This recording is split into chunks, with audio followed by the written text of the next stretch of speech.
Tunapokuwa tunaangalia nafasi ya mwanamke na kusudi la mwanamke, inatakiwa tubadilike namna ambavyo tunatazama.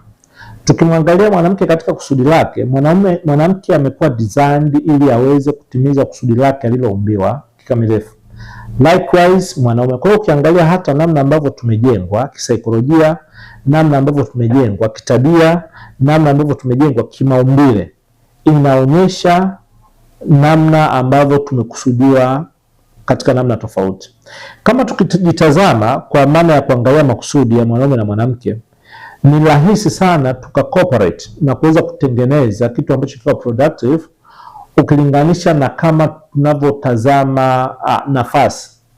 Sawa, kuangalia nafasi kwamba huyu anafanya nini, huyu anafanya nini. Sasa ninapozungumza hivi vitu, sitaki unielewe tofauti kwamba pengine kuna maana ya jinsia, kuna maana ya mpangilio wa majukumu, nani anaweza kufanya hiki, nani anaweza kufanya hiki.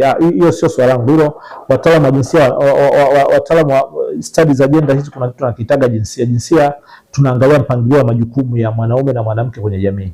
Sasa mimi sasa kuzungumzia hapo kwa sababu kama ni mpangilio wa majukumu, imesha kuwa proven beyond any doubt kwamba wanawake na wanaume wote wanaweza wakawa na majukumu yanayofanana na wakaweza kuperform vizuri.